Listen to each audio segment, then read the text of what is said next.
Hello everyone, you're welcome to this tutorial, and this is Peter from Learnwithuncletee. So in this calculus series, we are going to be discussing the rate of change and also rectilinear motion. So let's start from rate of change. We are still discussing the application of differential calculus, rate of change.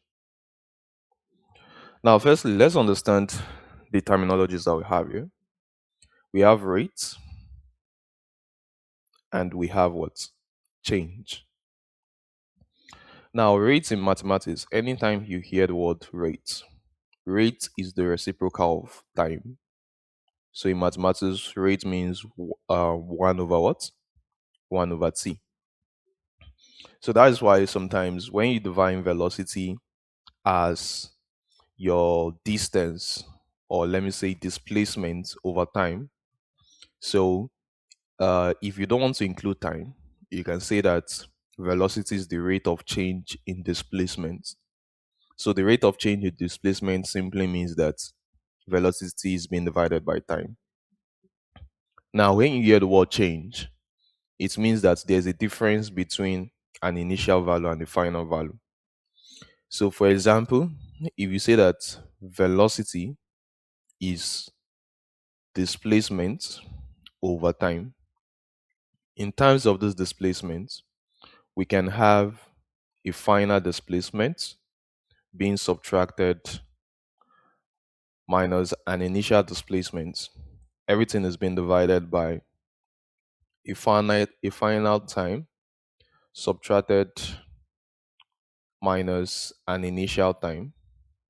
So here, this gives us a change in displacement divided by a change in time. You can now say that velocity is, because we want to represent this change as our derivative. So let me use x to represent displacement. So if I say that our displacement is being represented as x, this will be delta x over delta t. So you can now say that velocity is your what? Dx dt, which is your rate of change in displacement. Now, one important thing that you need to understand under rate of change is that rate of change primarily uses the concept of function of function, which is chain rule, in which we have discussed in one of the earlier tutorial videos. The concept of chain rule states that the y dx can be computed by introducing a third man party. So if our third man party is u, we can compute the y du, then we multiply it by when we compute the u dx. So here you discover that if the u cancels the u, we are going to be left with the y over dx, which is still what we have at the left hand side. So we are going to use this basic concept in the questions that we have on the rate of change. We'll be looking for a particular derivative here. Then from our question, we'll see how we can relate the parameters that we have in terms of function of a function. So now let's take a question. Now, let's say that the radius of a circle is increasing at the rate of 0.01 centimeter per second. Now, if the radius of a circle, we know that radius of a circle, we can represent it as small letter r. So change in that radius is going to be dr. Now, since they said that the rate of change in radius, it means that it's being divided by what? Time. With what I explained here earlier. Now, I told you that velocity can be divided as the rate of change in displacement, because rate itself is the inverse of time. So, going back to the question, the radius of a circle is increasing at the rate of 0.01 centimeter per second. 0.01 centimeter per second. So even from the units, you will discover that centimeter is a unit for radius. Per second means it's being divided by time. So find the rate at which the area is increasing. The rate at which the area is increasing is going to be dA, that is change in area, with respect to what? Time. So that's what we are looking for. When the radius of the circle is 5 centimeter, when the radius of the circle is 5 centimeter. So the question again, the radius of a circle is increasing at the rate of 0.01 centimeter per second. Full stop. Find the area at which the find the rate at which the area is increasing when the radius of the circle is 5 centimeter. So we have some parameters there. We have radius, we have time, we have area, we have time. Now we need the ADT, or let me say, let's define our area first. Formula for find the area of a circle is area of a circle is equivalent to pi r square. So it means that from this basic formula, we can find a derivative, and that derivative is dA dr. Now, if you differentiate the area of a circle, you get the circumference of a circle, which is 2 pi r. So you have gotten dA dr to be 2 pi r. Now, let's bring down what we are looking for. We are looking for dA dt. Now, dA dt is going to give us something. Now, you take a look at this. We have a function connecting a and r. We have a function connecting r and t. So it means that the third man party here is r. Because if we now decide to say that dA dt is equal to dA dr multiplied by dr dt, you discover that when dr cancels the r here, you are going to be left with dA dt, which is what you have at the left hand side. So now let's impute the values. dA dr, we have computed it to be what? 2 pi r. So this will be 2 pi r multiplied by dr dt. It has been given to us in the question as what? 0.01. So our dA dt will give us 2 times 0.01. That will give us 0.02 multiplied by pi r, or before multiplied by pi r, our r has been given as 5, so multiply by 5 multiplied by pi. So 0.02 times 5 is going to give us what? 0.1 pi centimeter square per second. So why is the unit centimeter square per second? Because area is in centimeter square, which is square units, and time is in what? Second. So the power there means the division. And basically, you can decide to solve further if you are given the value of pi. You can take pi to be 3.142. So that was 0.1 times 3.142, which should be 0.3142 centimeters square per second. Or you can decide to leave your answer in this form. So we'll move to another question now to understand rate of change better. Okay, so in this question, we have to find the rate at which the volume of a spherical balloon is increasing if the surface area is increasing at the rate of 5 centimeters square per second when the radius of the spherical balloon is 4 centimeters. So let's get the parameters that we have there so that I'll dive straight into the question. Find the rate at which the volume of a sphere is increasing. So it means that we are looking for dV, that's a change in V, and our rate, it will be to respect to time.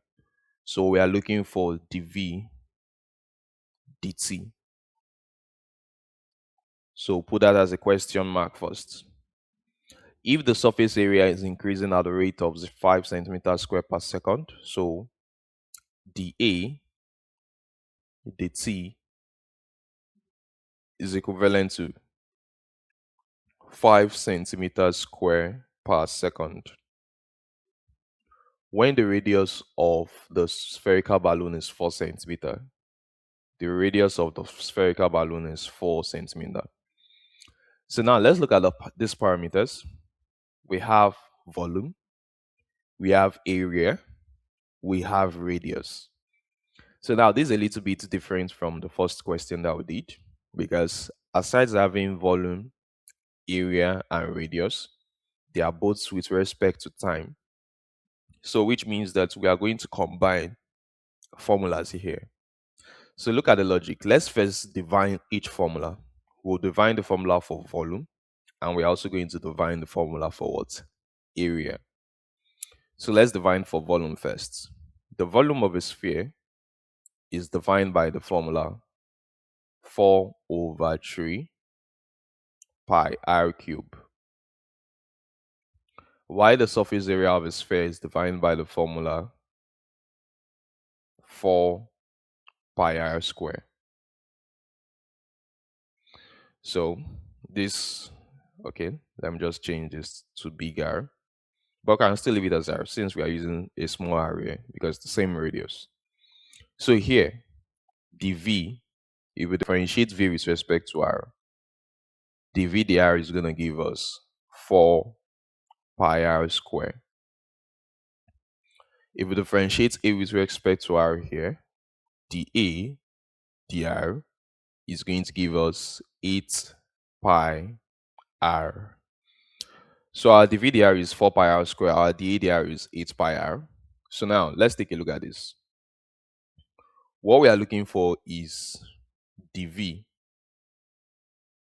dt.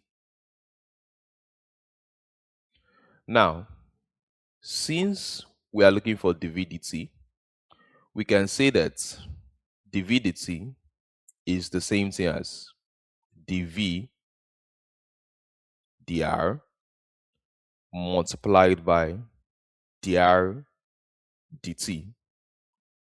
From this, the r cancel the r, we'll be left with dv dt. But now let's take a very closer look at what we are dealing with. dv dt is what we are looking for. dv dr, okay, we know dv dr to be 4 pi r square, but we don't know dr dt.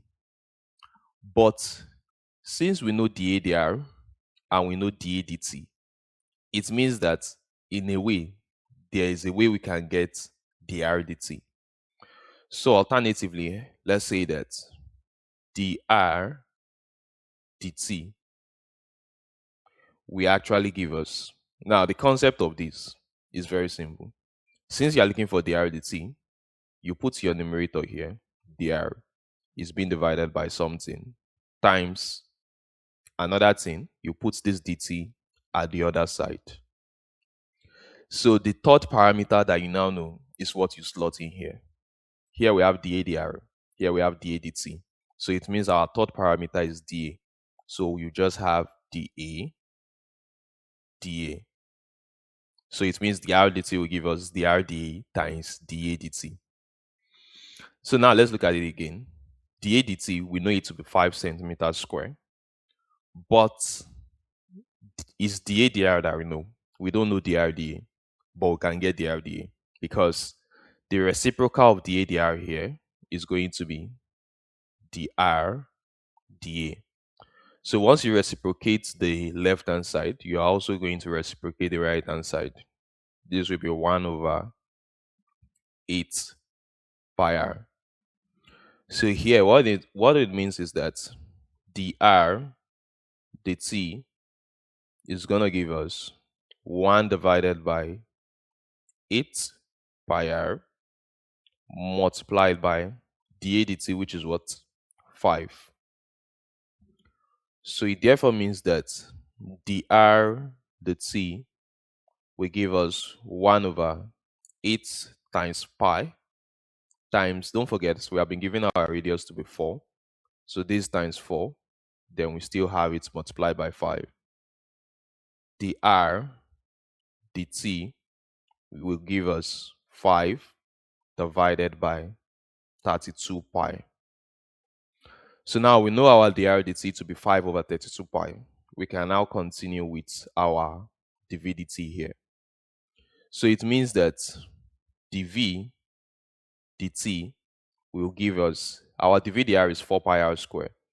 So this is 4 pi r squared multiplied by dr dt now, which is 5 divided by 32 pi.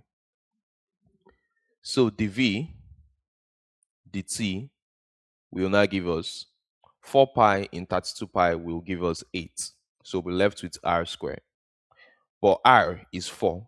4 raised to power 2 will give us 16 multiplied by 5 divided by, don't forget, this is already 8. So 8 in 16 will give us 2. 2 times 5, that will give us 10. So it means that dv dt will be equal to 10. So volume is cubic unit. In this question, we're using centimeter. So the unit is centimeter. That will be centimeter cube per time. So that's per second. So it means dv dt will be equivalent to 10 centimeter cube per second. And that will be the answer to this question. So now we are going to move to rectilinear motion.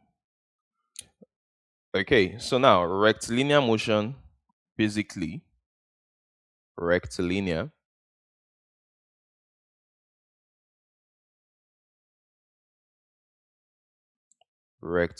motion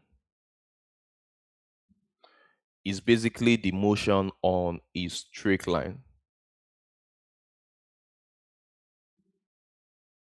Or let's just say motion along a straight line. If you have a point A and you have a point B, the shortest distance between them is going to be a straight line. So rectilinear motion is the motion on a straight line. Now, there are just some important remarks that we are going to discuss in this. We are going to start with the concept of velocity.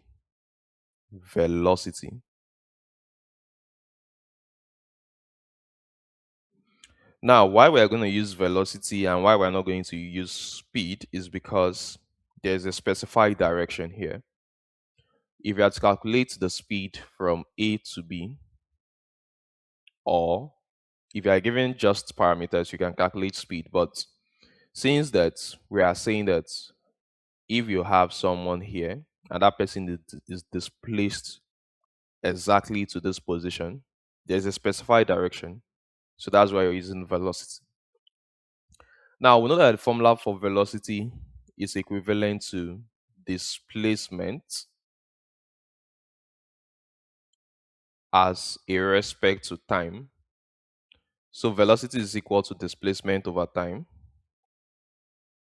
Now, commonly, we represent displacement using x, we represent time still using t.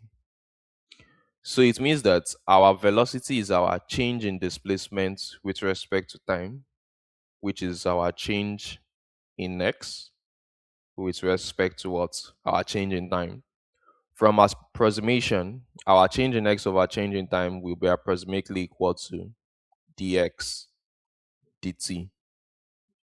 So which brings the first formula, that is velocity is equivalent to dx over dt. Now we'll consider another terminology also, which is acceleration.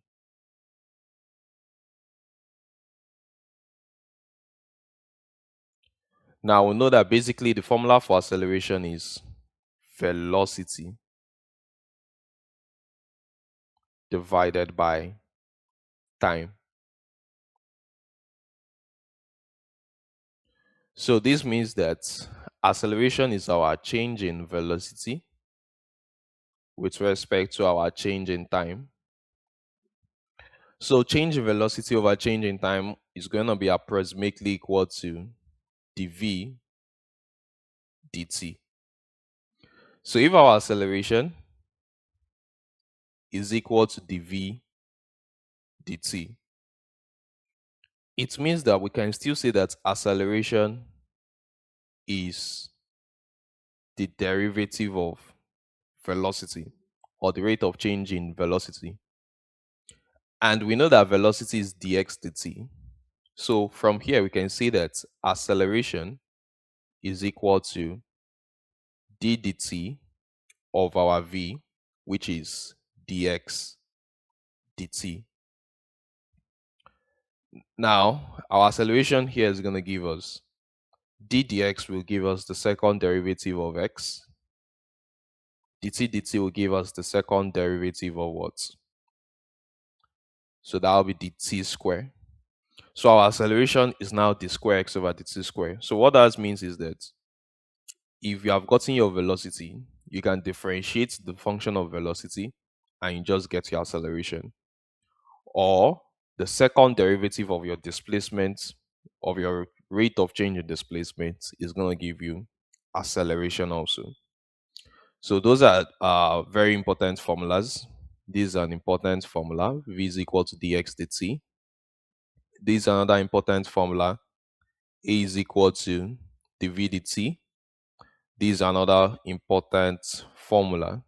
A is equal to d square x over dt square.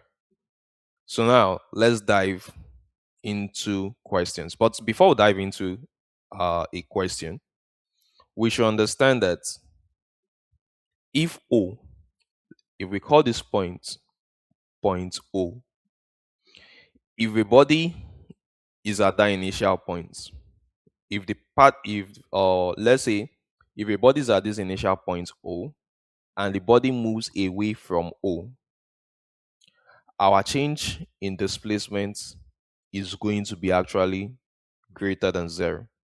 That is, if this body is moving away from O towards this direction, dx dt is going to be greater than zero.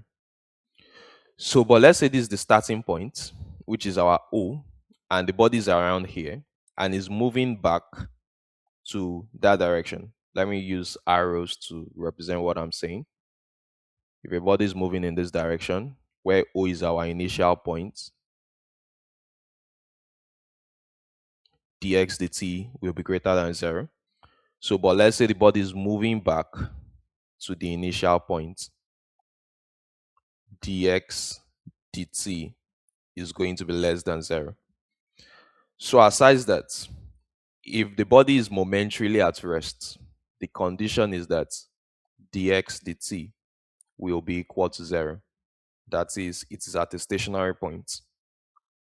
So we are going to dive into questions now so that we'll understand what rectilinear motion means under application of differential calculus.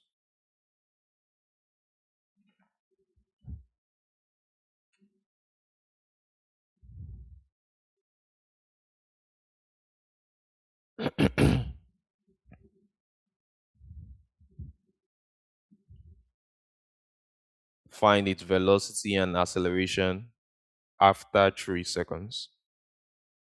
Okay, so now let's consider the function that we have.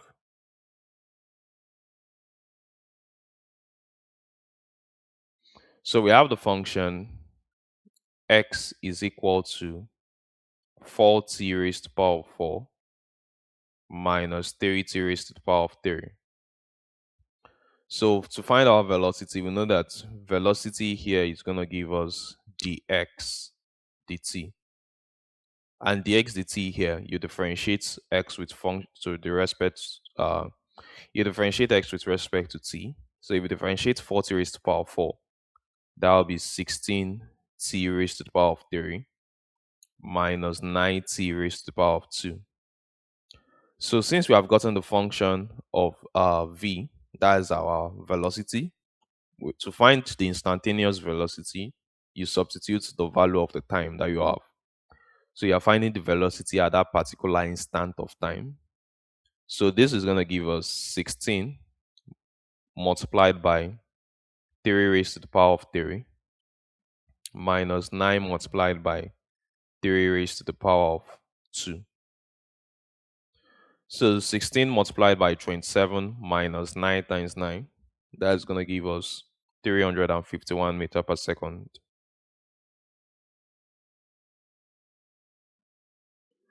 So now, that's the Uh, that's the magnitude of the velocity.